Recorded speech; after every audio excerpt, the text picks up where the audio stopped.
Bien, después de hablar y de presentar todo el fenómeno de cómo se fueron realizando las listas de maravillas en la antigüedad y en otras épocas, pues hemos tocado un tema que es particularmente interesante y que nos pone en relación este fenómeno con lo que sucede en la actualidad, que es el de una consideración de esas maravillas o de la producción artística en general desde un punto de vista del nacionalismo cultural.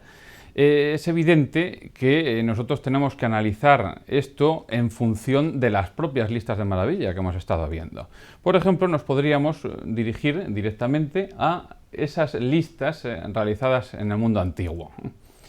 Y nosotros podríamos ver, por ejemplo, cómo entre esas 7 maravillas canónicas habíamos visto que estaba la Gran Pirámide de Keops, habíamos visto el Faro de Alejandría, entonces tendríamos 2 en toda esa zona geográfica del Antiguo Egipto, igual que encontrábamos en la zona de la Grecia continental el Zeus de Olimpia, o en toda esa zona muy cercana, entre esos puntos, en Éfeso, el templo de Artemisa que vemos ahí, o el mausoleo de Halicarnaso, un poquito más al sur, menos de 100 kilómetros de distancia, o incluso ya en las islas de Dodecaneso, en Rodas, tendríamos también el famoso Coloso, ¿no? Y aparte de todo este mundo que dominaban los griegos, la única consideración que se hace hacia el extremo, bueno, hacia el Próximo Oriente, perdón, habría sido los jardines colgantes de Babilonia. Algunas listas ya hemos visto que habían mencionado también las murallas de Babilonia, pero estas son las 7 maravillas canónicas del mundo antiguo, un mundo antiguo que, como estamos viendo, esas listas fueron realizadas especialmente por los griegos, con lo cual se está refiriendo a ese mundo, ¿verdad? Al mundo griego antiguo. Bien, aparte de esta cuestión, tendríamos que decir también otra cosa más, que es que cuando nosotros vamos avanzando en el tiempo, hemos visto cómo han surgido otras listas que, por ejemplo, han mencionado desde el punto de vista del nacionalismo cultural, religioso.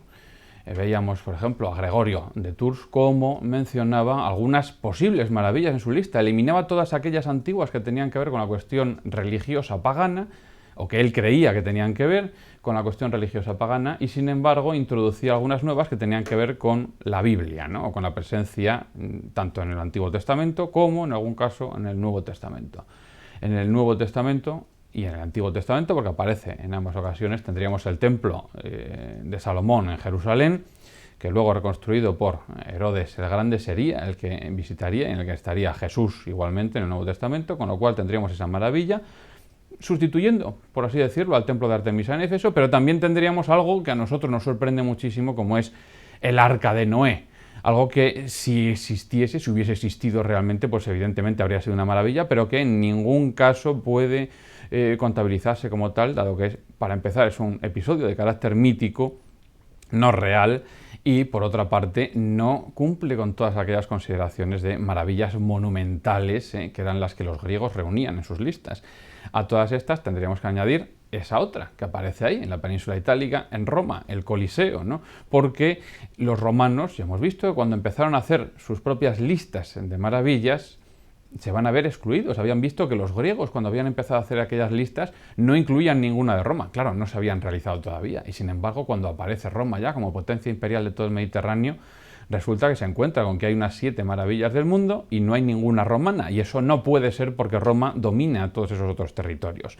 Así que Roma incluye el Coliseo por encima de los otros, con un poeta como Marcial, que es el que dice que el anfiteatro del César, lo que nosotros conocemos como el Coliseo, está por encima de cualquiera de las otras maravillas antiguas. O Plinio el Viejo, que mencionaba a Roma y a todas sus maravillas por encima de las demás.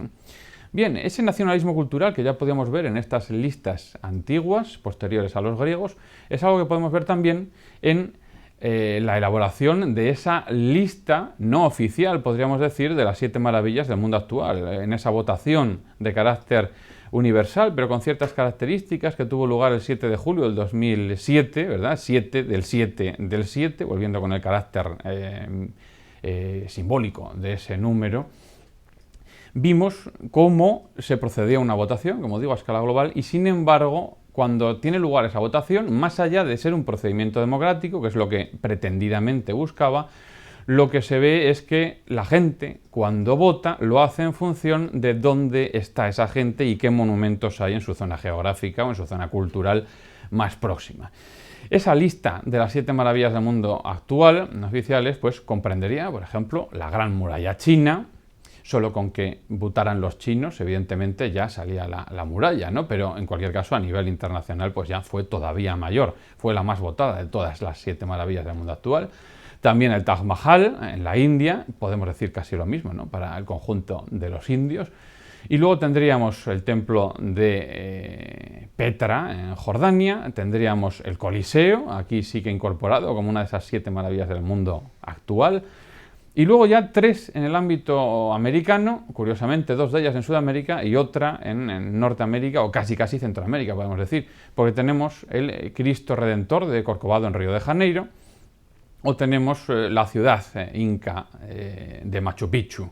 Y luego, como decía, en México, pero en la zona del Yucatán, casi ya más próxima a lo que sería Centroamérica que en Norteamérica, propiamente dicho, tendríamos la ciudad maya de Chichén Itzá y su famosísima pirámide también. Pero claro, aquí son 7 y deberíamos añadir una más. Y es que la Gran Pirámide de Keops, la única de las 7 maravillas del mundo antiguo que se conserva hoy en día, sigue estando por encima de esas 7 maravillas no oficiales de esa lista moderna, con lo cual se convierte, por así decirlo, en la maravilla decana, la que sigue tentando el mayor prestigio de todas, sin que nadie la haya votado realmente. Con lo cual, si este sistema de votación al final acepta que por encima de todas estas está una de las maravillas antiguas, que no había sido votada por nadie, sino elegida realmente por aquellos que habían realizado las primeras listas, sin ese énfasis de nacionalismo cultural, tratando de ser objetivos, pero evidentemente siempre teniendo una carga de subjetividad porque son ellos los que están eligiendo, al fin y al cabo, ¿no? Y luego nos encontramos con estas nuevas elecciones que pretenden ser democráticas, pero lo que dan lugar es a una subjetividad todavía mayor. ¿Por qué? ¿Cuáles fueron las más elegidas? La de China, las de la India, solamente, como decía antes, con la cantidad de personas que hay en esos países ya tendríamos esas elegidas. Pero además luego casi podríamos decir que el continente americano en bloque votó a las que estaban en todo su ámbito continental. Mientras que de la antigua Europa o el Próximo Oriente o el norte de África, realmente por votación ya prácticamente no quedó nada. Quedó allí el Petra en Jordania y el Coliseo, mundialmente famoso también, y quizá como una especie de consideración hacia la civilización romana, que fue la única no representada en aquella lista del mundo antiguo. Pero como vemos, esas votaciones al final lo que reflejaron fue ese nacionalismo cultural. Y en el caso español se podría ver de forma muy clara, porque ¿cuál fue la maravilla que más votaron los españoles en su momento? Pues la Alhambra de Granada, que fue una de las 21 finalistas y fue la más votada. ¿Por qué? Porque era española. No porque considerásemos que tuviera más características o porque pudiera ser considerado como maravilla en función de aquellas características que sí que habían valorado los autores antiguos y que, sin embargo, en la votación popular no han sido consideradas en ningún caso. Así que nacionalismo cultural frente a una selección por determinadas personas, determinados individuos, eruditos, podríamos decir, que no son que son listas subjetivas, que no son completamente objetivas, por consiguiente, pero que pretendían serlo, mientras que la votación actual pretende ser democrática, no objetiva, y con lo cual, con el nacionalismo cultural, se ha convertido en una mayor carga de subjetividad que las antiguas. Muchas gracias.